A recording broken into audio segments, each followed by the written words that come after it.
कि वो खुद सीएम पद के लिए आगे आने को तैयार नहीं है। भारतीय जनता पार्टी उन्हें मौका नहीं देती है, तो हो सकता है कि सिंधिया बगावती सुर अपनाए कि राहुल गांधी के साथ उनकी दोस्ती अभी भी बरकरार है, पर बयान देने पर पीछे नहीं हटते हैं।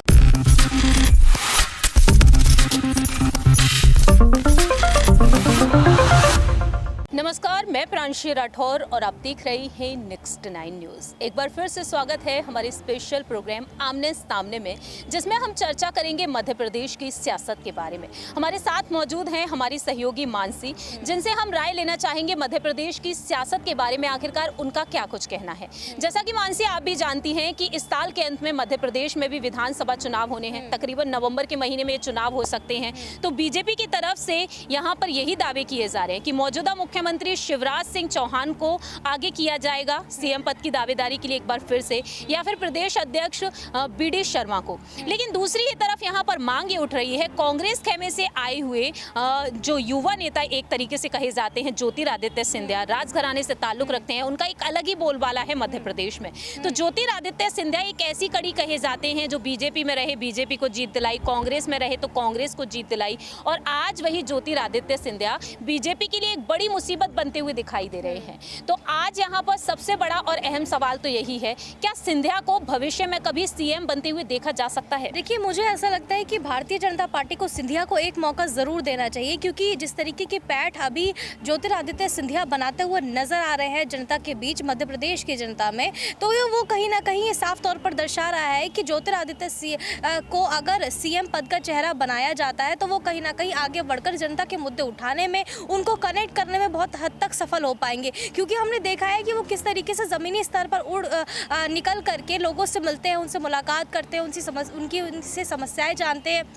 हमने देखा था कि किस तरीके से कांग्रेस में रह करके उन्होंने जनता के मुद्दे उठाए, और कांग्रेस से जब उन्होंने इस्तीफा दिया तो बहुत बड़ा झटका कांग्रेस के लिए उस समय था। और क्योंकि ज्योतिरादित्य सिंधिया एक बड़ा चेहरा थे कांग्रेस पार्टी में, और भारतीय जनता पार्टी में रह करके भी ज्योतिरादित्य सिंधिया एक बड़ा चेहरा है। तो मुझे ऐसा लगता है कि भारतीय जनता पार्टी को ज़रूर मौका देना चाहिए सिंधिया को।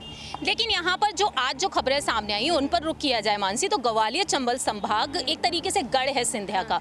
वहाँ पर देखा जाए सिंधिया को लेकर ये दावे किए जा रहे हैं बीजेपी के नेताओं की तरफ से कि सिंधिया अपने करीबी समर्थकों को मौका दे रहे हैं। जो पद यहाँ पर खाली पड़े हैं उन पदों पर यहाँ पर सिंधिया के समर्थकों की ताजपोशी देखने को मिल रही है, और बीजेपी के नेताओं को साइडलाइन किया जा रहा है। और यहाँ पर देखा जाए सिंधिया के ये अहम फैसले सुनने को मिल रहे हैं। और दूसरी ही तरफ यहाँ पर सिंधिया के रहते हुए पूर्व मुख्यमंत्री दिग्विजय सिंह अपनी रणनीतियों में कामयाब हो रहे हैं, क्योंकि हमने बीते कुछ दिनों पहले ये देखा है कि बीजेपी के ऐसे कई नेता हैं जिनके करीबी कांग्रेस में शामिल हुए, जिससे कांग्रेस पार्टी अब काफी खुश है।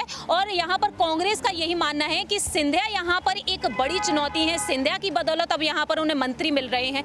तो क्या यहाँ पर सिंधिया यहाँ पर एक पकड़ को छोड़ते हुए दिखाई दे रहे हैं, जिससे कि कहीं ना कहीं बीजेपी को एक बड़ा नुकसान हो सकता है? देखिए, सिंधिया अपनी तरफ से खुद भी ये जो है इच्छा जाहिर नहीं कर रहे हैं अभी कि उनको सीएम पद का उम्मीदवार बनाना चाहिए।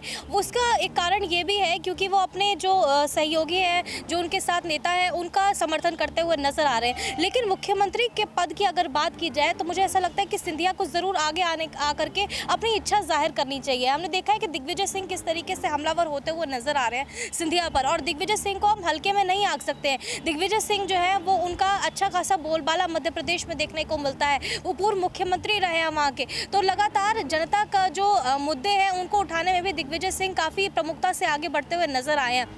और हम चंबल की अगर बात की जाए, ग्वालियर चंबल की, तो लगातार यहाँ पर बात की जा रही है कि दिग्विजय सिंह ऐसे तमाम नेताओं को आगे कर रहे हैं जो कहीं ना कहीं सिंधिया गुट के जितने भी नेता हैं उनको कहीं ना कहीं धक्का पहुँच सकता है बहुत बड़ा। हालांकि कांग्रेस पार्टी में ऐसे बहुत सारे नेता ऐसे शामिल हैं मध्य प्रदेश में जो सिंधिया को चुनौती दे सकते हैं, और दिग्विजय सिंह एक बहुत बड़ा चेहरा है। मुझे ऐसा लगता है कि दिग्विजय सिंह जो है वो अच्छी खासी चुनौती सिंधिया के लिए साबित होंगे, और ऐसे में सिंधिया को रणनीति के तहत आगे बढ़ना होगा और एक स्ट्रेटेजी तैयार करके आने वाले चुनाव के लिए तैयार होना पड़ेगा। आखिरी कुछ सवाल रहेंगे मानसी आपसे, क्या यहाँ पर सिंधिया जिस तरीके से कांग्रेस का साथ छोड़कर आए थे, क्योंकि सिंधिया को लेकर ये माना जाता है कि अपने समर्थकों के लिए सिंधिया कुछ भी कर सकते हैं, जब वह कांग्रेस से लड़ सकते हैं, तो यहाँ पर ये दावे किए जा रहे हैं कि शिवराज की कैबिनेट में उनके 9 समर्थक हैं, उन्हें साइडलाइन किया जाएगा, गुजरात फॉर्मूले को यहाँ पर अपनाया जाएगा, उम्र के आधार पर यहाँ पर अब नेताओं को साइडलाइन किया जा रहा है, और प्रभावी क्षेत्रों में पकड़ मजबूत बनाने के लिए शिवराज ने कह दिया है कि अपनी अपनी पकड़ को मजबूत बनाइए, नहीं तो टिकट काटा जा सकता है।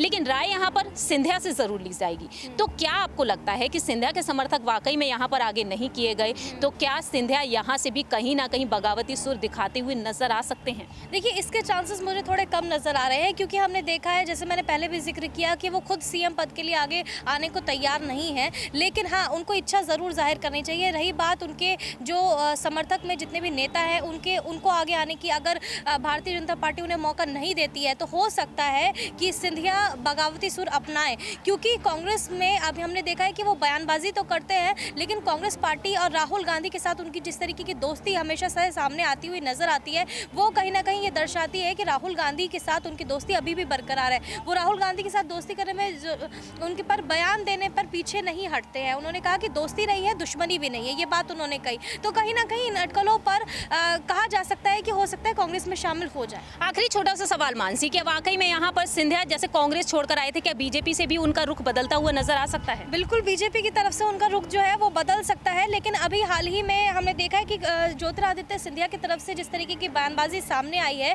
वो कहीं ना कहीं दर्शाती हुई नजर आती है कि भारतीय जनता पार्टी जो है वो ये कोशिश कर रही है कि सिंधिया को आगे किया जाए, लेकिन मुख्यमंत्री पद के लिए आगे किया जाए, ये एक बड़ा सवाल बना हुआ है। ऐसे में भारतीय जनता पार्टी को भी आगे आने वाले समय में रणनीति जरूर तैयार करनी चाहिए, क्योंकि सिंधिया एक युवा चेहरा है। उनको अगर मौका दिया जाएगा तो आगे अच्छा कुछ मध्य प्रदेश में हो सकता है बीजेपी के लिए। बहुत बहुत शुक्रिया मानसी ने यहाँ पर तमाम सवालों का जवाब दिया। अब आगे ये देखना दिलचस्प होगा कि मध्य प्रदेश की सियासत में जिस तरीके से अब तूफान यहाँ पर देखने को मिल रहा है, क्या वो तूफान यहाँ पर कम होता हुआ नजर आएगा? ये देखना काफ़ी ज़्यादा दिलचस्प होने वाला है। लेकिन आपकी क्या कुछ राय प्रतिक्रिया है इस पर, ये आप बता सकते हैं कॉमेंट सेक्शन में। फिलहाल के लिए हम चलते हैं, बाकी की तमाम अपडेट्स के लिए आप देखते रहिए नेक्स्ट 9 न्यूज़।